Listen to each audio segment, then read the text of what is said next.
Hi hello ഇന്നിവിടെ വന്നിട്ടുള്ളത് അടിപൊളിയായിട്ടുള്ള ഒരു കേക്ക് വ്ളോഗും അതുപോലെ തന്നെ ഒരു സർപ്രൈസ് കൊടുത്തിട്ടുള്ള കുഞ്ഞു വ്ളോഗൊക്കെ ഇൻക്ലൂഡ് ആക്കിയിട്ടുള്ള വീഡിയോ ആണ്. അപ്പോൾ വീഡിയോ കണ്ടിട്ട് ഇഷ്ടമാണെന്നുണ്ടെങ്കിൽ ഒന്ന് ലൈക്ക് ചെയ്ത് ഒന്ന് സപ്പോർട്ടാക്കുക. അങ്ങനെ ഞാനിവിടെ കേക്കിൻ്റെ സ്പഞ്ചൊക്കെ റെഡിയാക്കിയിട്ടുണ്ടായിരുന്നു കേട്ടോ നേരത്തെ. അപ്പോൾ ഇത് ഓർഡർ കിട്ടിയിട്ടുള്ള കേക്കാണ്. മാംഗോ ഫോറസ്റ്റിൻ്റെ ഒരു റെസിപ്പിയാണ് കേട്ടത്. അപ്പോൾ അതിൻ്റെ സ്പഞ്ചിൻ്റെ റെസിപ്പി ഞാൻ ഇതിൽ ഇൻക്ലൂഡ് ചെയ്തിട്ടില്ല. വേണമെങ്കിൽ കമൻറ്റ് ചെയ്താൽ മതി കേട്ടോ, നമ്മൾ അത് ഷെയർ ആക്കാം. അങ്ങനെ അതവിടെ മാംഗോൻ്റെ സ്പഞ്ചൊക്കെ റെഡിയാക്കിയിട്ട് അതിനെ 3 ലെയറായിട്ട് കട്ട് ചെയ്തിട്ട് ഷുഗർ സിറപ്പ് കൊണ്ട് വെറ്റ് ചെയ്യുക. അപ്പോൾ നോർമലായിട്ടുള്ള ഷുഗർ സിറപ്പ് അല്ല കേട്ടോ ഇത്. അപ്പോൾ പിന്നെ ഇതിലേക്ക് ക്രീം അപ്ലൈ ചെയ്ത് കൊടുത്തിട്ട് നമുക്ക് മാംഗോൻ്റെ ക്രഷാണ് കേട്ടോ അവിടെ ഇട്ടിട്ടുള്ളത്. അപ്പോൾ അതും കൂടിയിട്ട് ഇട്ട് കൊടുത്തിട്ട് നമുക്ക് സെക്കൻഡ് ലെയർ വെച്ച് കൊടുക്കുക. വേണമെങ്കിൽ കുറച്ചും കൂടി റിച്ചായിട്ട് വേണമെന്നുണ്ടെങ്കിൽ നമുക്ക് മാംഗോസ് കാര്യങ്ങളൊക്കെ ഇട്ട് കൊടുക്കുക, ചോക്ലേറ്റ് ഇട്ട് കൊടുക്കുക, എല്ലാം ചെയ്യാം കേട്ടോ. അങ്ങനെ ഇതവിടെ ഞാൻ അതൊക്കെ ഫിനിഷിങ് ചെയ്ത് ക്രം കോട്ടൊക്കെ ചെയ്ത് സെറ്റാകാൻ വെച്ചിട്ടുണ്ട്. അതിനുശേഷം ഇതവിടെ സർപ്രൈസായിട്ട് ഉപ്പാക്ക് ഒരു കേക്ക് ഉണ്ടാക്കി കൊടുക്കാമെന്ന് പറഞ്ഞിട്ട് കേക്കൊക്കെ ഫിനിഷിങ്ങൊക്കെ ചെയ്തെടുത്തിട്ടുണ്ട് കേട്ടോ. അപ്പോൾ ഉപ്പാൻ്റെ ബർത്ത്ഡേ ആണ്. അപ്പോൾ ഇതും മാംഗോ കേക്കാണ് കേട്ടോ. നല്ല അടിപൊളി ടേസ്റ്റിലുള്ള ഒരു കേക്കായിരുന്നു കേട്ടോ മാംഗോ. അപ്പോൾ അതവിടെ ഞാൻ ഫിനിഷിങ്ങൊക്കെ ചെയ്ത് സെറ്റായിട്ട് പിറ്റത്തെ ദിവസം കൊടുക്കുന്നതിൻ്റെ കുറച്ച് തൊട്ട് മുന്നായിട്ട് അതിൽ സ്പൈഡറിൻ്റെ തീമിലാണ് കേട്ടോ ചെയ്തെടുക്കുന്നത്. അപ്പോൾ അതിന് മുമ്പ് ഈ കേക്ക് ചെയ്യുന്നതിന് മുമ്പായിട്ട് ഞാനൊരു സ്പൈഡറിൻ്റെ ഒരു കേക്ക് ചെയ്തിട്ടുണ്ടായിട്ടോ. അപ്പോൾ അതേ തീമിൽ ചെയ്തെടുക്കാൻ വേണ്ടി പറഞ്ഞിട്ടുള്ള ഒരു കേക്കായിരുന്നു. അപ്പോൾ സിമ്പിളായിട്ട് മതി എന്ന് പറഞ്ഞിട്ടുണ്ടായിരുന്നു കേട്ടോ. അപ്പോൾ അവർക്ക് വെറുതെ ജസ്റ്റ് കട്ട് ചെയ്ത് കഴിക്കാൻ വേണ്ടിയിട്ടുള്ള കേക്കായിരുന്നു. അപ്പോൾ അതിൻ്റെ സ്പൈഡറിൻ്റെ അതിൻ്റെ വെബ് കാര്യങ്ങളൊക്കെ ഒന്ന് വരച്ചു കൊടുത്തിട്ടുണ്ട് കേട്ടോ. അപ്പോൾ സിമ്പിളായിട്ടാണ് ചെയ്തെടുത്തിട്ടുള്ളത്. അപ്പോൾ ഇതിന് നമ്മൾ എക്സ്ട്രാ ചാർജ് കാര്യങ്ങളൊന്നും ആഡ് ആക്കിയിട്ടില്ല കേട്ടോ. ഈ കേക്കിന് നല്ല ഫീഡ്ബാക്ക് കിട്ടിയിട്ടുണ്ട് കേട്ടോ. നല്ല ടേസ്റ്റി ആയിട്ടുണ്ടായിരുന്നു പറഞ്ഞിട്ട് നല്ല ഫീഡ്ബാക്ക് നമുക്ക് കിട്ടിയിട്ടുണ്ടായിരുന്നു.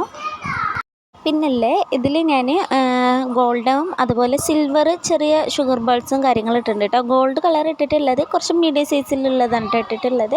എല്ലാം കൂടി ഇട്ട് വെച്ചിട്ടുണ്ട്. കുറച്ചും കൂടി കാണാൻ ലുക്ക് ഇരുന്നോട്ടെ വേണ്ടിയിട്ട്.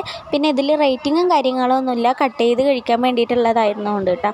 പിന്നെ നമ്മൾ ഇത് ഈ കേക്ക് ചെയ്യുന്നതിൻ്റെ തലേ ദിവസം നമ്മളൊരു കേക്ക് ചെയ്തിട്ടുണ്ടായിരുന്നു കേട്ടോ. സ്പൈഡറിൻ്റെ തീമിൽ ചെയ്തതാണ്.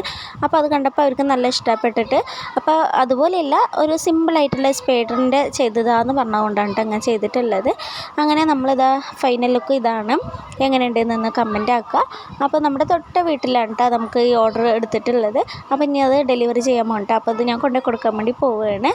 അങ്ങനെ അത് കൊണ്ടു കൊടുക്കലൊക്കെ കഴിഞ്ഞതിന് ശേഷം നമ്മൾ ഉപ്പാക്ക് വേണ്ടിയിട്ട് ഒരു കേക്ക് ഉണ്ടാക്കിയിട്ടുണ്ടായിരുന്നു പറഞ്ഞല്ലോ. അപ്പോൾ ആ കേക്കിൻ്റെ ഫൈനൽ ലുക്ക് ഇതാണ് കേട്ടോ. അപ്പോൾ ഇനി നമ്മൾ കേക്ക് കട്ടിങ് കൂടി കാണാം. അപ്പോൾ ഉപ്പാൻ്റെ ജീവിതത്തിൽ ആദ്യമായിട്ടാണ് കേട്ടോ കേക്ക് കട്ട് ചെയ്യുന്നത്.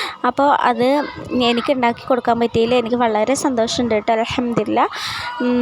പിന്നെ എന്താണ് കുട്ടികൾക്കൊക്കെ അതാ കേക്കൊക്കെ കട്ട് ചെയ്ത് കൊടുത്തിട്ട് എല്ലാവർക്കും കൊടുക്കുകയാണ് കേട്ടോ. അപ്പോൾ പിന്നല്ലേ ഇത് നമ്മൾ 1/2 kg കേക്കാണ് കേട്ടോ ഉണ്ടാക്കിയിട്ടുണ്ടായിരുന്നത്. 1 kg ഉണ്ടാക്കാനായിരുന്നു പ്ലാൻ ഉണ്ടായിരുന്നത്. വേണ്ട എന്തിനാ വെറുതെ വേണ്ട 1/2 kg ആണ് ഉണ്ടാക്കിയത്. ഇതിൻ്റെ ടേസ്റ്റ് കാരണം കൊണ്ട് നമുക്ക് എന്താ പറയുക, കഴിച്ചിട്ടും പൂതി തീരില്ല എന്ന് പറഞ്ഞ പോലെയാണ് കേട്ടോ. അത് അത്രയ്ക്ക് നല്ല ടേസ്റ്റ്, ഞാൻ ഒട്ടും പ്രതീക്ഷിച്ചില്ല കേട്ടോ ഇത്ര ടേസ്റ്റി ആവുമെന്ന്. മാഷാ അല്ലാ അൽഹംദുലില്ലാ. അങ്ങനെ ഇതവിടെ നമ്മൾ കേക്കൊക്കെ കഴിച്ചുകൊണ്ടിരിക്കുകയാണ്. കുട്ടികൾക്കൊക്കെ കൊടുക്കണം കേട്ടോ. അപ്പോൾ ഇതിൻ്റെ ടെക്സ്ചർ കാര്യങ്ങളൊക്കെ ഞാൻ കാണിച്ചു തരാം. എന്തായാലും കേക്ക് ഉണ്ടാക്കിയതല്ലേ, അപ്പോൾ അതിൻ്റെ കട്ട് ചെയ്തിട്ട് എങ്ങനെയാണെന്നും കൂടി കാണിച്ചു തരാം കേട്ടോ. നല്ല സോഫ്റ്റും നല്ല ജ്യൂസി ആയിട്ടുള്ള വായിലിട്ട് അലിഞ്ഞു പോകുന്നുള്ള ഒരു ടെക്സ്ചറായിരുന്നു. അപ്പോൾ എല്ലാവരും ഒന്ന് ട്രൈ ചെയ്ത് നോക്കുക. ഇതിൻ്റെ റെസിപ്പി വീഡിയോ വേണമെന്നുണ്ടെങ്കിൽ കമൻറ്റ് ആക്കുക കേട്ടോ. അപ്പോൾ ഞാൻ ഇൻഷാ അല്ലാ അപ്ലോഡ് ആക്കാം. അപ്പോൾ ഇന്നത്തെ വിശേഷം ഇത്ര തന്നെയുള്ളൂ. വീഡിയോ ഇഷ്ടമായെന്ന് പ്രതീക്ഷിക്കുന്നു. ഇഷ്ടമായിട്ടുണ്ടെന്നുണ്ടെങ്കിൽ ഒന്ന് ലൈക്ക് ചെയ്ത് ഒന്ന് സപ്പോർട്ടാക്കുക. ഇൻഷാ അല്ലാ പുതിയ വീഡിയോസും വ്ളോഗുകളൊക്കെ ആയിട്ട് വീണ്ടും കാണാം. Thanks for watching. അസ്സലാമു അലൈക്കും.